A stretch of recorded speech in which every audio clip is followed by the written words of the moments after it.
Hey, how's it going? Welcome back to CarMiZa, where I am rebuilding Earl Zalsmer's world-famous BMW. Today is July 28th, 2023. This is going to be part 6 of Trunk Details. I will tell you ahead of time, this video is not going to be as cool or fun, as exciting as some of the past ones.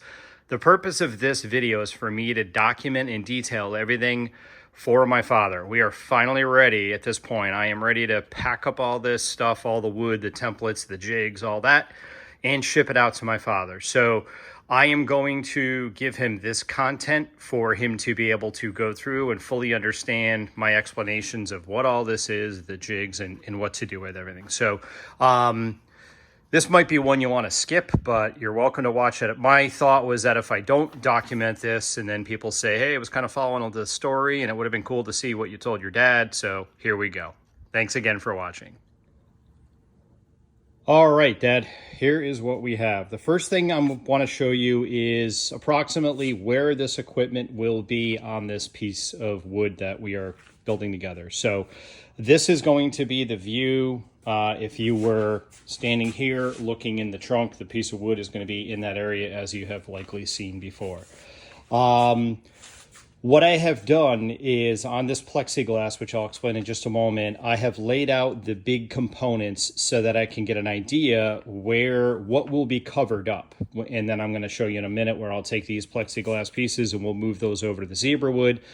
And the purpose of the plexiglass was to be able to see where the grain's going to be, where it will be hidden. So starting in no particular order, we're going to start with the Milbert amplifiers. So the way that these amps work, that is how they sit. And there's a board that bolts in here, and then the tubes come up from here, okay, and all the electronics. So the amplifiers are effectively kind of on their side. So when they're in there, the boards again would be against this back area here, and the tubes are sticking up. So you can see somewhat underneath here. That again is important in terms of the grain and what we're going to be able to see. So what I did here is just did an outline on the plexiglass, just an approximate perimeter for each of the amps. The next thing is going to be this piece.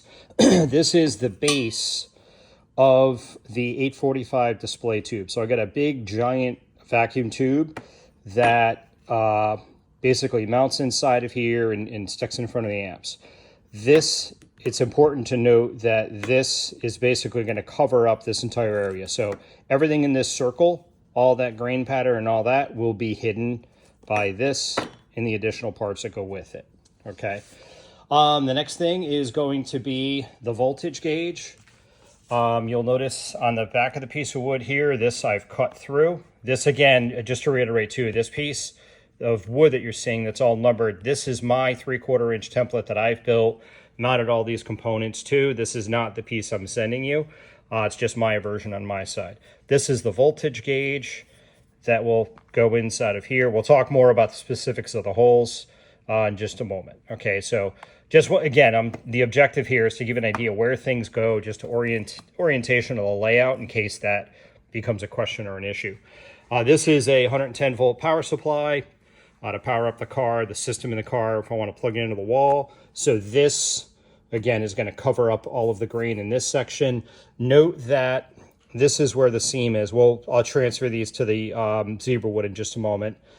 But notice the majority of the grain is in what I'll call the back part. This is the back seat here, okay? So that is where the grain is there. This is where the capacitors are gonna go. So those are the capacitors. They're two big 1 farad capacitors. For size reference, are the same exact diameter, 3 inches, of a, oh gosh, what are those? It escapes me. Pringles, maybe? The cans of chips. You know, those chips that come in cans? So I built those brackets for the capacitors. That outline right there is basically where the bottom capacitor is. They're kind of staggered, so the top one's off to the side. Again, the objective of framing this stuff out on the plexi is to let you know where things will be hidden. You won't be able to see. All right, so let me go ahead and pause this video. I'm going to remove all these items and show you the next stop. Okay, now as you can see, I've got all the components removed, and now you have a better idea as to the logic behind those markings there. All right, the next thing I want to explain here is what I'm referring to as the quadrants. So as we know, the zebra wood will be 4 separate pieces. And what I've done is designated those as quadrant 1, 2, 3, and 4. On my piece, I have those labeled, as well as on the plexiglass pieces. You're going to receive these plexiglass templates just to have. You'll see why in a moment. And I've also designated those on, this is the 1/4 inch piece that you're going to use more on this in a moment to drill the holes. So I've designated that on top, as noted by the top there, and bottom for both your piece and my piece. So there's no confusion whatsoever, okay? All right, so let me explain here basically the way the grain pattern is going to work. In just a moment, I'm going to move these pieces of plexi to the, let me turn this down. Hopefully that wasn't too loud.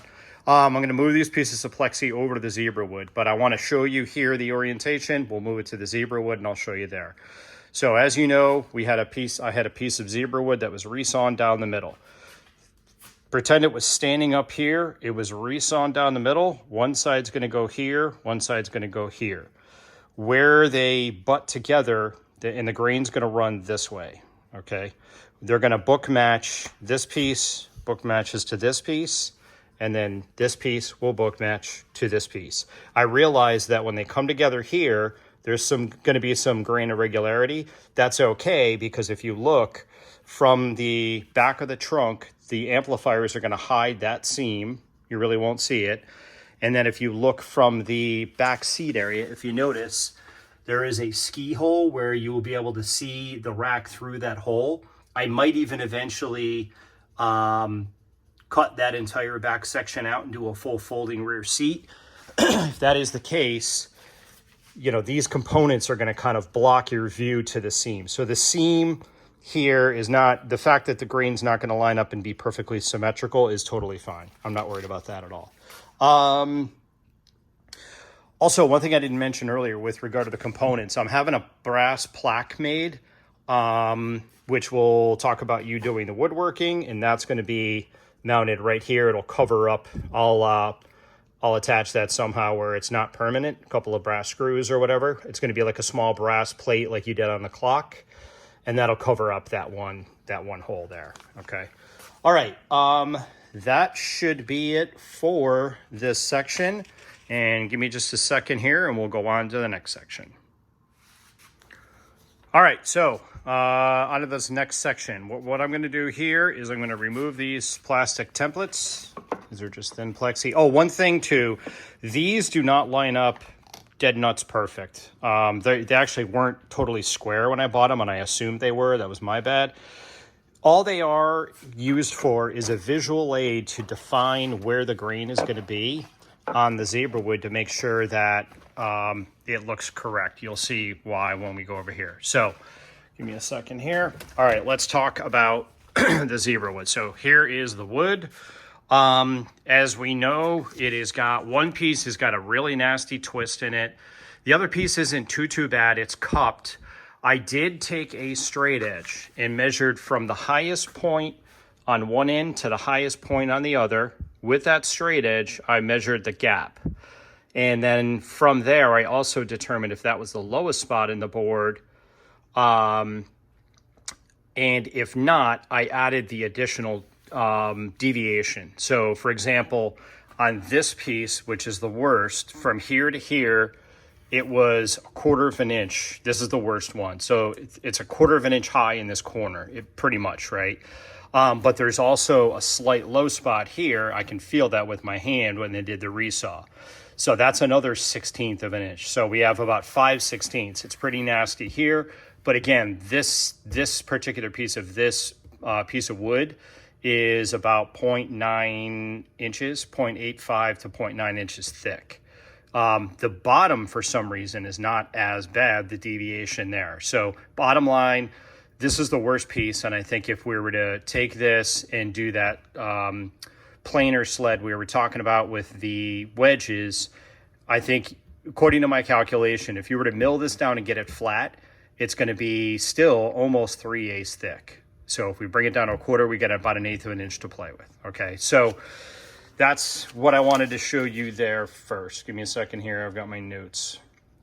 Here again is the nasty part of the twist. The good news is, and I'll explain my layout here in a second, the way I've laid this out where I want the grain, the worst part of the twist is at this end. This end piece is waste. Okay, so if that's any consolation, I guess. All right, so now at this point, what I'm going to do is I'm going to transfer these plexiglass jigs off of what I just showed you onto where I would like these on the wood. Okay, so now you could see what I did. I wanted to see where everything was going to go with the grain. I thought of this on my own. I'm sure people do this all the time, but I thought it was a relatively clever idea. Lost a little bit of sleep trying to figure it out, but here we are. All right, so give me a second. All right. Okay, so now here's kind of what I did and what I'm looking to do, looking to have you do. The first thing that I did was I took these two boards. So again, obviously this was resawn down here and basically butterflied open, and that's what you're seeing. So both of these surfaces were where the blade was riding against, if that makes sense. Okay. The first thing that I did when lining these up is I lined up the grain to give me an idea as far as the book match goes. Where I've got these pieces drawn out and the tape and everything is not perfect. It's just a kind of an idea for me to be able to see where things are. When you go to do this, I did do some pencil perimeter, but when you go to do this, feel free to move this around as you see fit. Okay. I also noticed what's odd. Look at the difference there. It's a 1/4 of an inch difference. Maybe that's because it's a tree, but you can see there the grain lines up pretty good where I've got it. Okay. All right. The main thing in terms of my criteria for this part, here's kind of what's important to me. To make sure that they are as book matched as possible. Again, these two pieces in the car, if you're to look, this piece, pretend I took this piece and it was the wood, it's going to butt up like that, right? So there's that circle with that display tube that I talked about. That's where that's going to go. Okay, so these two pieces will go end to end. I would like, the biggest thing for me in terms of what's important is to try to maintain as much of a book match as possible. I want people to be able to look at it and for it to be completely obvious that it's book matched. And I really like the grain pattern here at the end of the board. I think this is great. And this is the flattest. So that again is a good thing, I think. Now, with regard to milling this, I know we talked about basically a couple of different options, either kerf the bottom, right, or plane it down to a 1/4 inch. Oh, one other thing too, these are the 4 pieces. So where the plexiglass is, again, if you were to rough cut this is 1, this is 2, this is 3, this is 4. So, and then that on the ends and where the yellow tape is waste. Anything inside of the yellow tape is basically where the pieces of wood are going to be. Again, take all the tape off when you get this, and then you can play around with the placement, but that's what we're after. Here's my thought also with regard to milling it down. If we're to bring it down to a 1/4 of an inch, my thought is remove the least that you have to on the top pieces, just to get them flat, right? The tops of each piece, get those just basically flat, and then do the remaining milling as needed to get down to a consistent thickness for all of them on the bottom. My thought is that's going to minimize the amount of distortion to the book match of the grain. And once again, the worst part, this is gonna have to go down like a lot, more than a 1/4, but this is basically one of the most hidden places. Again, like this corner, if I go, so that's quadrant 1, looking at quadrant 1, that's this area right here, which is behind the amplifier and it's behind the capacitors. You really won't be able to see this when you look either side of the car. Okay, so it worked out. As bad as this twist is, I guess that part worked out. All right. One other thing too, a good buddy of mine, Joe, if you're watching this on, sorry about that. My alarm went off and stopped the video. So I was saying, A good buddy of mine, Joe, who is really knowledgeable with woodworking, suggested that if you're going to mount these to a piece of flat stock and put a bunch of shims in there on the high spots, make sure you do a ton, like with the hot glue, that whole method, make sure you do a ton of shims, because when you run it through the thickness planer, if there's any play, it's gonna start to get wavy. So again, I know you know what you're doing, but he suggested that, and I figured I would forward that to you as well. All right, and also you will not see, you probably know this, but you won't see the bottom of the wood or any of these edges. Okay, so if that comes into play with regard to how you're going to do this, just wanted to make sure that you're aware there. What there will be is this rail. So this rail is going to pretend this is, you know, if I open up the trunk and I'm looking, this piece is going to mount, this is 3/4 of an inch, it's going to mount like this. This is assuming that our wood is 3/4 of an inch, whether it's the zebra wood alone or laminated birch plywood with the zebra wood. These holes are already done. If you go down, if you say, well, I can do whatever and I can get it down to 1/2 inch and that'd be the way to go, then I'll rebuild this rail to accommodate 1/2 inch. So I'll just get smaller stock and redo the holes and all that. Glad to do that if there's a better idea to get the zebra wood a little bit thinner. All right, give me a second here. All right, the other thing I wanted to mention is there are some signature aspects of this grain that are really, really important to me that I want to try to maintain. So looking at it, if you notice this, I really spent a lot of time laying this out.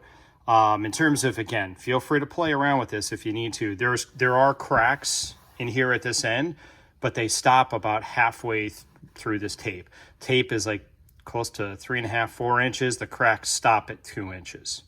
Okay, just you can see some drying cracks there, right? See that?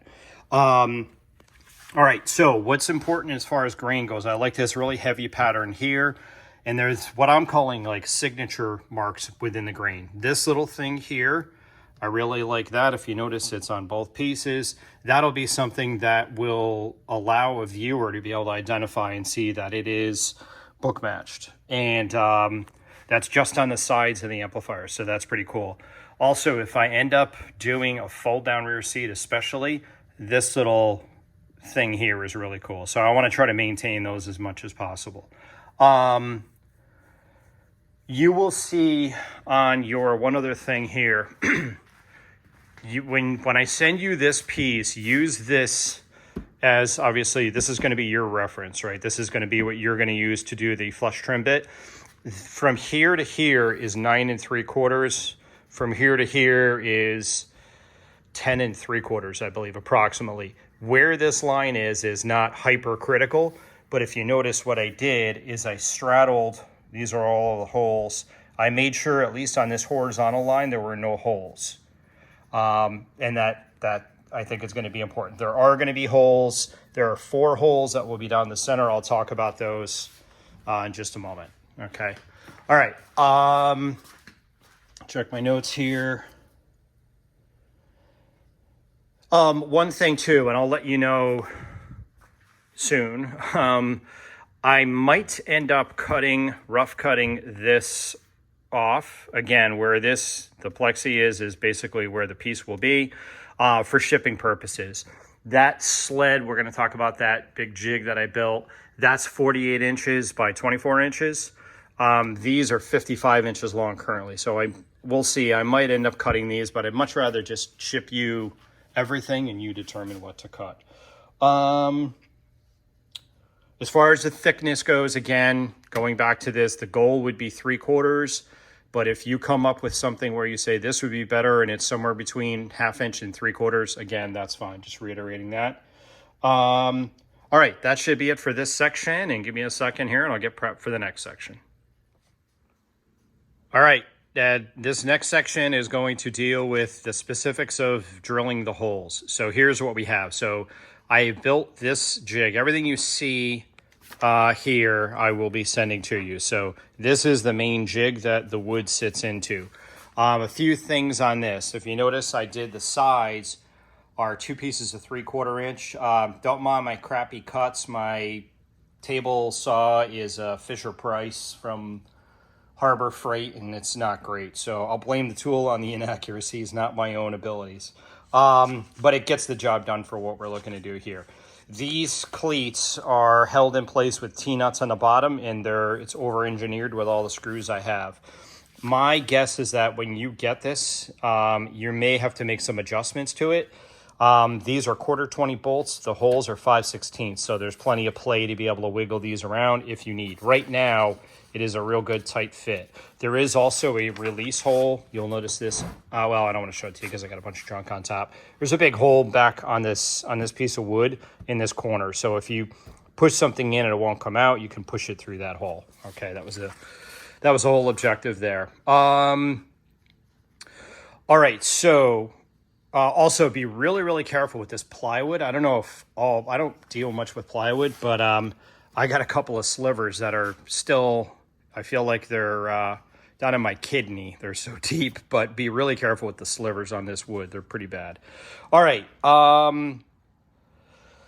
What you're going to do, I'm going to basically go into kind of transition now into what you'll do as far as doing the drilling. So my understanding, the way we talked about it earlier today, is you're going to take the 4 pieces of zebra wood. After you rough cut that stock, you're going to make sure that the 4 corners where they meet are perfectly square. So these 2 edges, these edges, the 4 corners where they will seam together are going to be perfect.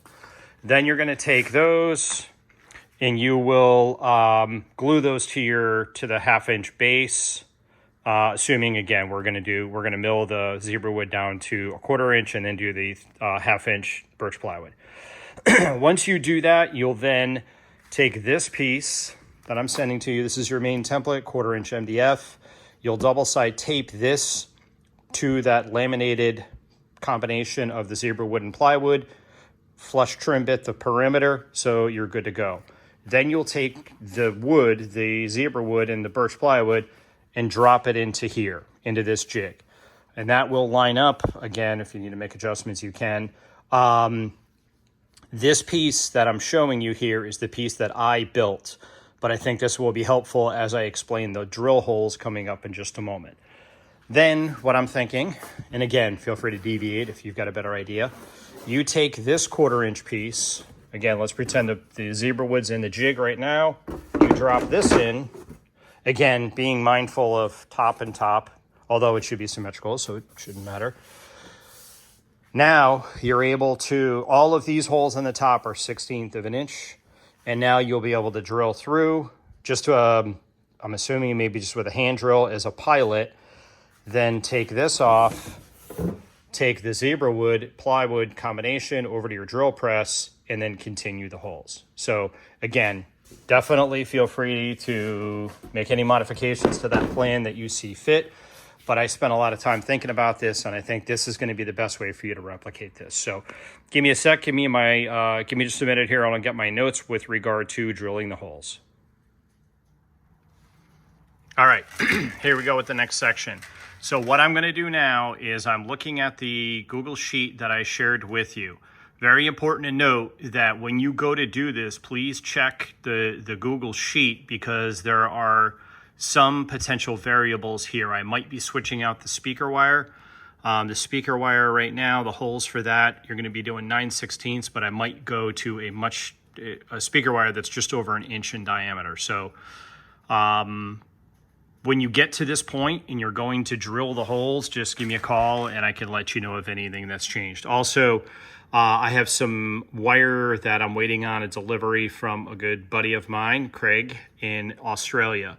So I will do a final measurement of that wire once I get it, just to confirm a couple of diameters, okay?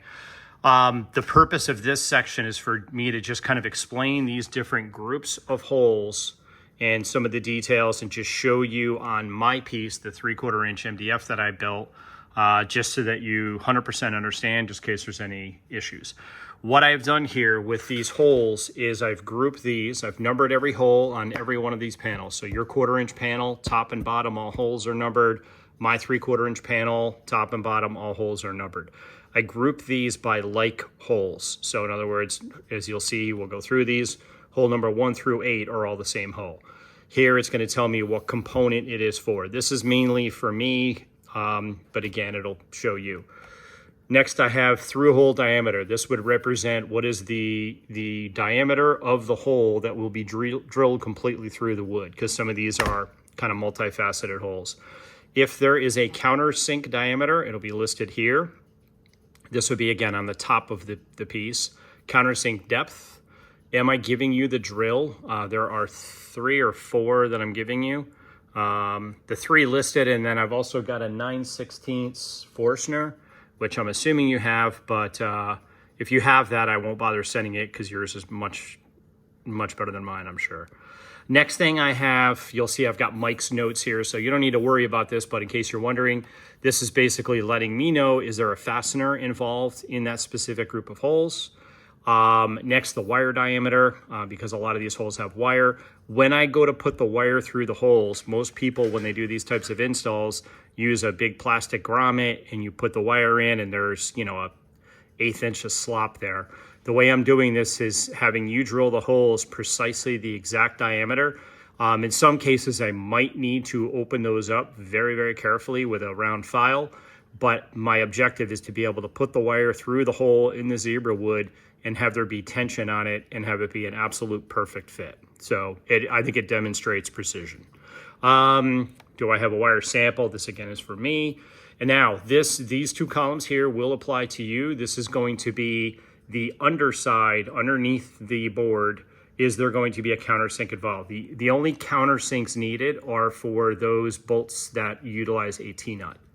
Okay, and then I've got the diameter. I will send you one of each. There are 3 different size T-nuts. I will send you one of each of the T-nuts. All of them, I'm just going to go with 1/8 of an inch depth. I normally like, I think I mentioned it to you, I like to do a couple of dabs of epoxy for every T-nut just to make sure they don't ever come loose. Okay, so with that, these will go pretty quick. We'll go through these. Holes number 1 through 8 are what I call the tiptoes, or that's what they're actually called. So let me show you on my panel. These are going to be holes 1 through 8. All of them are identical to each other. What these are, again, this is going to be a 1/16 of an inch through hole. This way, if I ever need to use this to line it up for something else later, I can. This is 36 millimeters, and then the depth of this is 5/16. This, just for an illustration purposes, I've got this shock absorbing material. Sorry about that.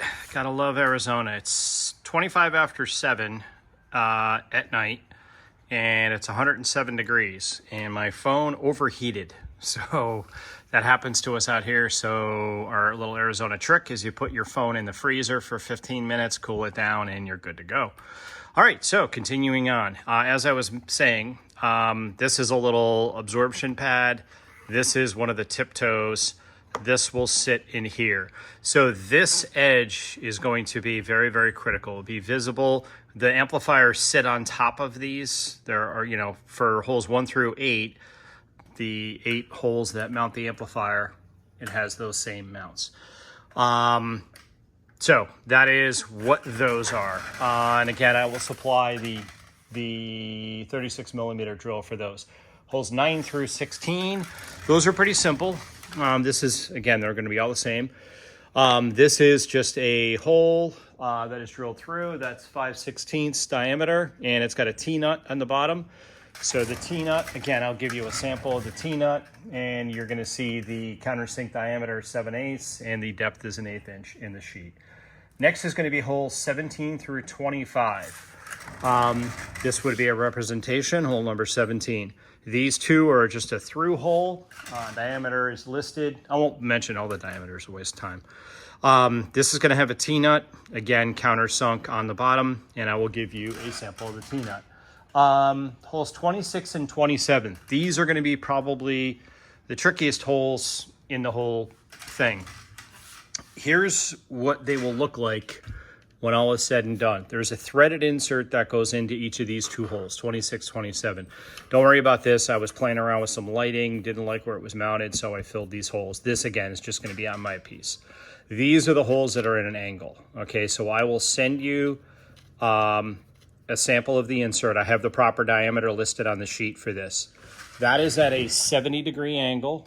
It doesn't have to be exactly precisely 70 degrees, but it's going to be straight on this plane going this way, but 70 degrees going that way, as you can see. Okay, just so you know, on this piece of 1/4 inch, the way that I drilled these for you, if you were to lay this over the top of your zebra wood in the jig, my suggestion would just be to put the 1/16 of an inch bit in there, just till you tap that and mark it into the zebra wood, because obviously you don't want to go straight through into the zebra wood. This represents where this is located, represents the top of this hole, if that makes sense. So again, if you were to just mark that with the bit, then go in at the angle, you should be good to go. Okay, I won't send this bolt, that's not going to be necessary. All right, moving on from there, holes number 28 through 37. These are, I'm sure there's a better term, but what I call the furniture bolts. So these are going to be countersunk, as you see here. These are the bolts that are going to hold the panel to the floor. There are 1, 2, 3, 4, 5, and then whatever, 5 on the back there. Okay. A couple of things with these. You had mentioned to me to make sure that there is some play here in case this wants to move in terms of expanding and contracting and all that. 1/4 bolt, 5/16 hole. Okay. Also, when you look at this video and you see the depth of these, notice these are a lot deeper than the head of this bolt. What I'm looking to do when you drill these is have the head be flush with the top of the zebra wood. I intentionally did these about, I don't know, 3/16 deeper, because when I mounted this in the car, I wanted to make sure that this bolt wasn't going to hit anything in the car. Because in the car, I have, well, there's a bracket I built, but on a lot of these, I mounted right into the car. What the hell is it? Right there, you can see one. And I wanted to make sure that these bolts weren't going to bottom out and hit something inside the car. So I intentionally went deeper here just to test that to make sure. Okay, so again, when you're watching this I measured as 0.1 inches. And then again, once you set that up in the drill press, you'll be able to lock in your depth and bang, bang, bang, get them all set. I think this will look really nice. Everything you see is going to be gold plated. Most everything. These would be gold plated, so that'll look really sharp, flushed against the zebra wood. Okay. All right. That'll be those. Next is going to be numbers 38 and 39. These use two little tiny, I forget, I think it's 6/32, little tiny T-nuts. If you notice right here, my hole is, they're a mess, these two holes. I ended up mounting what goes here is a piece of aluminum that is the mount for the 845 display tube. When I did that, I thought I had it lined up, but the silk screening on the tube isn't perfectly centered. So I basically twisted them and re-drilled and remounted. Okay, so it's a bit of a mess. Don't worry about that. Again, on this sheet, on this piece, your holes 38 and 39 are perfectly where they need to be. Okay. Oh, one other thing too, while I'm thinking of it. You're going to notice for the holes for the Milberts, see those 3 holes? So the 2, these are tip-toe. This is the bolt that goes through the amplifier and into the floor. The holes in the amplifier shroud, the chassis and the amplifier, are not perfectly lined up from Milbert. Okay, and I drilled this hole. So you will look, if you look at these, you will see that these may not, they're slightly different. Okay, when you look, see this one, number 10 is off to the right compared to 3 and 4. That's okay. It's not anything that the final viewer will be able to see, but it's just the way that they drill the amplifier. So I didn't want to open up the holes in the amp or do anything like that. All right, let's see. All right, moving on from there, We're gonna go number 40. So this is one of the holes. We're starting to get into the holes that are gonna go down the seam in the zebra wood. This hole is gonna be completely hidden. It's just where I'm gonna be running wires for the display tube. So this could be, this is not critical at all. Not like the tiptoe holes where you're gonna totally see those, okay? So 40 is just, I think I just threw a number in there, 5/16, that'll be fine. I'm just gonna run a couple of wires through it. All right, next is gonna be 41. That's gonna be the voltage gauge I showed you earlier. This requires a 53 millimeter bit. That will be included. Those are the 4 bits I'll be sending you. And I know these are all cheap Chinese junk bits, but they're tungsten carbide. You're probably gonna dispose of them once we're done with this project because they're not the greatest of bits. And if you have bits that are these sizes, again, your bits are probably better, but all of 3 of those are metric. This is the 9/16, okay? All right, so that'll be number 41. That's just a simple through hole right through, and the voltage gauge will drop into that. All right, going from there, number 42 to 45 are going to be these here. These are all in a row. And these are for wire. So any hole for a wire is just going to be a through hole. Diameter is listed in the sheet. The objective with these is to make sure they stay perfectly straight. I'm going to I'll introduce these jigs that I built. I talked to you on the phone about these jigs. I have 5 of these. There are 5 kind of sections I'll review as we go through these numbers where the holes are all in a straight line. What I did to build this jig is I put a fence in my drill press, put it up against the fence, drilled a hole, moved it over, up against the fence, drilled a hole, so on and so forth. So these are 1/16 of an inch holes, and they are pretty well perfect, okay? When I drilled, basically what I did is I had my 1/4 inch piece that I'm sending to you. I had that on the bottom of this jig, and I had this piece over the top of it. I wasn't really thinking, and I just went directly through my 3/4 inch piece down into the 1/4 inch piece. So I used this as my template, not this, when I did the multi-generational drills. In doing so, some of the lineup holes on the piece I'm sending you are not perfectly in a row. Those look pretty good, I would say. But here's the point. When you go to drill these, starting at number 42, you might want to do the following. You might want to take, actually, that's the wrong one. And what I did is I numbered on the piece of stock. I numbered and pointed to which hole is which. And then you're just going to take that and line it up. Also notice there is a hole at each end. Can't get this to focus, but I just did that for lining it up. I had a straight line going down, and that's how I lined it up when I placed it. But all you're going to do is, if you notice there's 42, there's 45. So my suggestion would be, maybe it would make the most sense to drill this in this, the ends, right? The 2 ends in the hole pattern using this piece of wood, but then take this out of the jig, lay this, put a drill there, another 1/16 here, just set the drill bits in to line them up perfectly, and then drill these using the stock. Just a suggestion. That might get us back to be a little bit more in line. Some of these, like these are all the same diameter. So if these are off by any degree, I think you're going to see it. So it's very important that those stay in a perfect line. On some of these that'll be going through, like the amplifier wires, there's like 4 different size holes. So it's not as critical, but again, I'm going to give you all of these that I have, and I'll discuss these as I go through this sheet. All right, so that'll be 42 to 45, 46 through 49. Let's go back to this piece. That's going to be, so basically, this is my power wires, this is my ground wires. So these, again, I've got a jig here for you.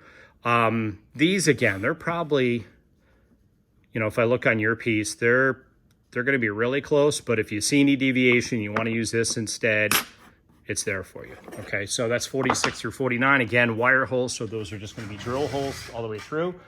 50 and 52 are going to be, so basically the way I did these is you've got 50 is here, 52 is here. Those are the same size wire. Those are a ground wire, and then those will be drill holes all the way through. Again, anything that's wires is just a straight shot.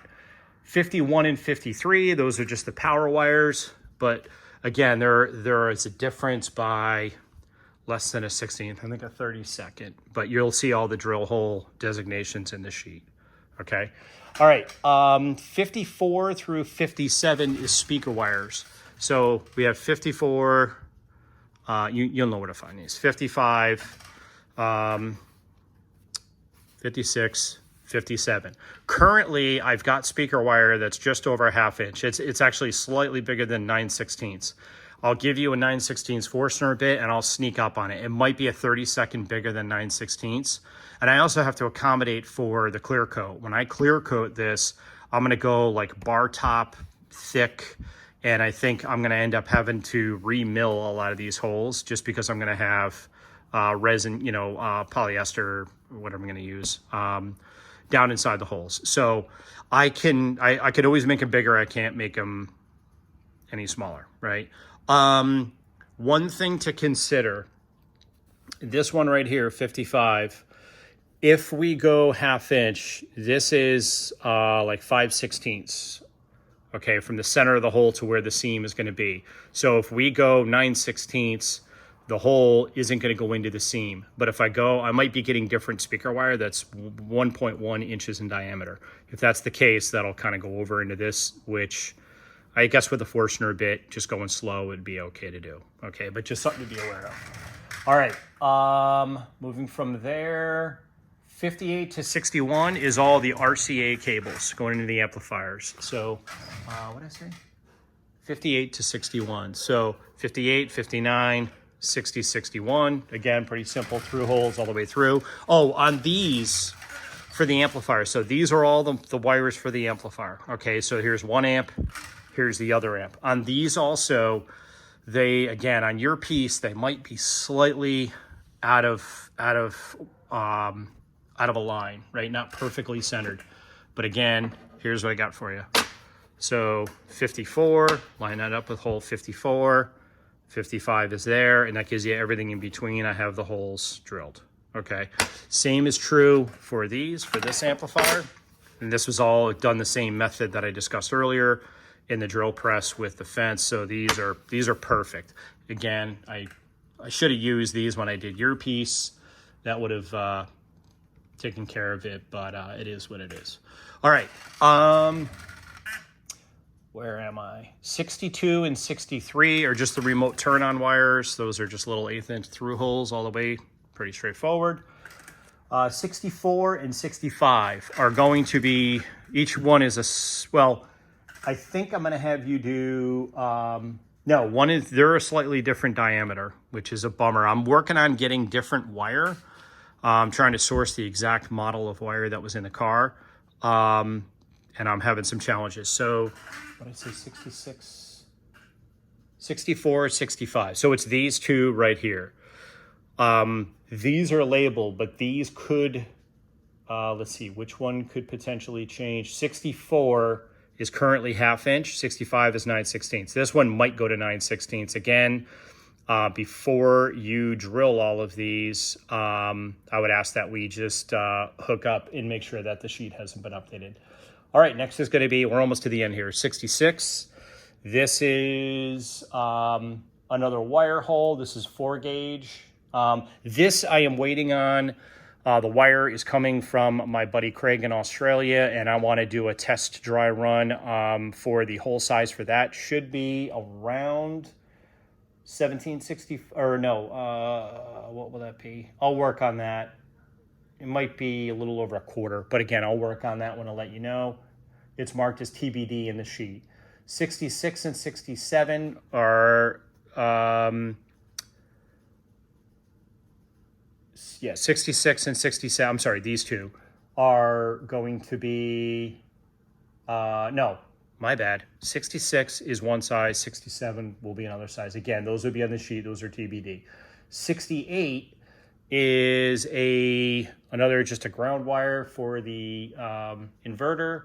That's 1764, it's pretty straightforward. And the final one, hole number 69, is a 110 volt power cable for the inverter, 3/8 of an inch through hole all the way through.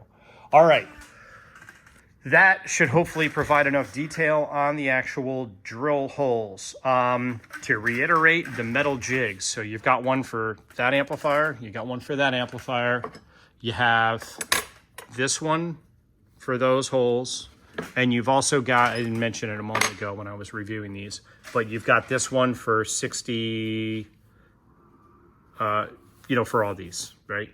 And then you've got this one for there. So that's your five metal jigs to be able to do the holes all in a row. All right, from there, I was going to show the underside of this 3/4 inch. I don't think that's necessary. All I did was countersinks on the ones that have bolts, T-nuts like this. It's pretty straightforward, so you'll understand that. All right, in terms of samples of things, again, I'm going to send you one of these bolts with this T-nut. This is the 1/4 T-nut.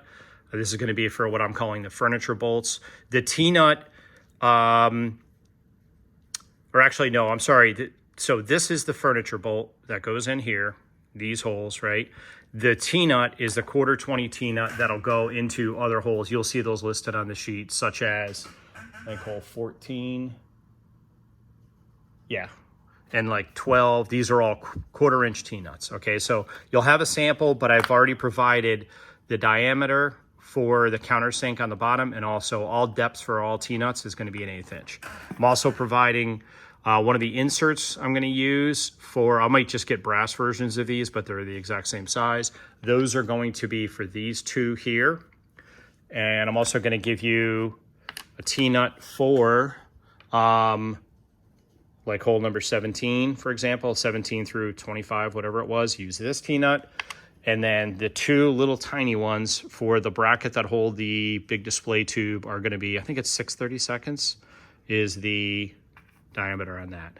All right, I think that should be, oh, one other thing. The rail, this rail is going to be, let me put it in the card just to give you like a visual. So pretend this rail was mounted to the zebra wood. This goes in approximately there. Okay, so as you can see, there's a 1/4 bolt that'll go right through that, hold that to the floor, same thing there. When you give me the wood back, you don't need to worry about doing this. I will drill these holes, and then I'm going to use this seam insert right here and put that into the side of the wood. It's not going into end grain, it's going into side grain because the grain's going this way, okay? I know you're concerned about that. One question I do have for you is if we end up laminating 1/4 inch on 1/4 inch zebra wood on top of 1/2 inch plywood, when I go to drill these, I'm gonna probably need to build a bracket that I clamp to the floor, because you've got two different kinds of wood that the drill is going to need to go through. One softer than the other. So I'll talk to you about that. I'll probably build a jig because I can't put wood like that in the drill press the way I'm going to be drilling it. So, all right, I think that should cover that section, and we're almost done. I know it's a lot of stuff, but I want to be as detailed as possible. So give me a minute and I'll prep for the next section. All right, want to explain this next section. I didn't talk to you about this. This is, I guess, a little extra credit for you. If you have time, I don't have the proper tools to be able to do what I need to do here. This Earl had in the car, you can see underneath there, that's his piece of zebra wood. Okay, so he had something very similar. You can see where the tiptoes were and all that. I'm recreating this, but I'm making it a little bit bigger, and we're going, you can see he had his big display tube. His was not book matched, so that's really what I'm after, okay? And I've added some other components and things like that. When he did his, he had a really cool idea of building these little wooden wedges out of some scrap zebra wood. And here's where these would go. So if you recall, these two bolts are the ones that are in an angle. Here's why. The wedge goes like this. This is the fuse block, and you see this. So if this was in the trunk, that way is the back seat. Okay, so when you look through the hole, that ski hole in the back seat, you would see this block. And what he did is he had this at an angle like that. Okay, so these little cleats just hold up this block. What I'm looking to have you do is, by the time you watch this, or shortly after, I'll make a drawing of this. I wanted to see if you can make 2 new ones of this. I have some, I think 1/4 inch stock of zebra wood that I can send out. I have it right here. No, it might be 1/2 inch, but I have other pieces of zebra wood I can send you. I'll make sure I send that to you. Or you can use cutoffs of the material I'm sending out. They're really small pieces. I'm guessing you would do this through the bandsaw maybe, but that's got to be straight, right? And then also we need to be cognizant of the grain going in that direction. I'll give you a drawing of this and where the hole goes. The hole is not ultra critical because the bolt just goes through it. You know, the bolt, you can see I did a flat head. I opened this up a little bit because it wasn't quite, the bolt wasn't really sitting in there perfectly. This isn't the right bolt, but you'll get an idea. That's what it'll look like, and all that'll be gold plated. So it'll look really sharp, bolt goes through just like that. That again is our 70-degree angle for that hole. So, all right, so I'll give you a drawing of that. If you could make 2 of those, please, 1 for each side. All right, give me a second here and I'll prep for the next part. All right, very last section is just some miscellaneous notes here. First off, with regard to packing this stuff, what I'm thinking, obviously everything you see right there, I've got to get to you minus that fuse block. I cannot send the tip toes either. You don't need those, but just in case you're wondering, I'm not going to send any of those out because while you're working on this, I'm going to take this and I got to remount everything to my piece and then continue on with the rest of the build in the trunk. What I'm thinking for the zebra wood, which I've put back in the house because of the heat, but what I'm thinking for that is, would it make sense for me to take both pieces, lay them one on top of the other, and I've got some 4-foot zip ties and maybe zip tie them together with some cardboard cleats where, like, let's say this was a zebra wood and the zip tie goes around it. I could put like strips of cardboard here just to hold them face down and together. It's not really going to clamp them down, do anything for the warp, but maybe prevent it from warping anymore. Does that make any sense? I am also going to wrap each piece in that stretch plastic. I have that stuff, so I'll wrap them good in that just to make sure moisture doesn't get in there and make things any worse. All right, in terms of the final miscellaneous items, here's what I've done. On our sheet here, the Google sheet, if you notice, we have the whole inventory tab, and then I'll call this, I'll just relabel this other notes, okay? Or I'll just call it other, that's fine. All right, so just here's some miscellaneous things that I just wanted you to be aware of. As I mentioned, only do as much as you want. If you get to a point where you're sick of working on this, you're tired, whatever, that's fine. Send back to me and I'll finish. There is no timeline. I don't care if this takes you to, winter, whatever. I got plenty to do, and it would be a while before I'm tapping my foot and I need it. I'm thinking maybe Fred or Lisa video the work that you're doing, if possible. If they're around and they want to come over and you're cutting some stuff or drilling some stuff, it would be good for my YouTube channel. I like to show as much content of the build as possible.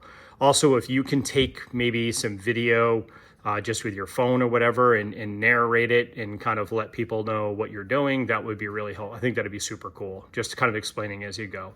Also, just be careful of foul language because it's YouTube, and otherwise it goes into a different category if that's the case. Please send me back any zebra wood scraps. We talked about that. When you're ready to ship it back, I think I'm going to make the packing very methodical like I normally do. So you should be able to unpack it, do all the work, and then repack it. But if you wanted to, bring it to the UPS store. If they charge you for packing it up, I'll obviously pay you for that. And then when you're ready to ship it back, I will give you my credit card number. So, or I can, whatever, just I'll make sure that I arrange to pay for that. I am going to order a piece of 24-inch by 48-inch by 3/4-inch Baltic birch plywood from Amazon that I will have drop shipped to your house. I think I found one that is available. Baltic birch is really hard. It's a super difficult to find right now because of the tension between Ukraine and Russia. Apparently I did some research on that, but I think I found a place on Amazon that has it. The cool thing with Amazon is that if we don't need it, it can be returned. And again, I'm gonna have it drop shipped to your house, but I could have Fred or Lisa return it if need be. You just have to bring it to like a Kohl's or whatever. Final question. Well, I'm just curious what kind of glue you're gonna use. Again, my buddy Joe and I were talking, and he suggested Tite Bond 3, especially because it's water resistant. I know, again, you know a whole lot about this stuff. I'm just curious. I think I've heard you mention Tite Bond. So, all right, I think that should be it. If I do anything, as I pack this stuff up, if there's anything I feel is relevant, I will video that as well. But again, I think it's going to be, I'm going to go to U-Haul and get a, they sell like large picture boxes or TV boxes, like flat screen TV boxes to be able to ship. So I'll find something, I'm going to bubble wrap the hell out of it, plastic wrap everything. It should be pretty tough, and I want to make sure it doesn't get damaged on the way. So that should be it. If you have any questions, let me know. And for anybody that's watching this on YouTube, holy cow, if you made it to this point, you must really be into this build, because there's been a whole bunch of boring stuff on here. But as you can tell, I just want to make sure that, you know, my father and I are in two different coasts, that nothing is lost in translation. And he, you know, when this is all said and done, everything comes out perfect. So that should be it. Thanks once again, and I'll talk to you soon.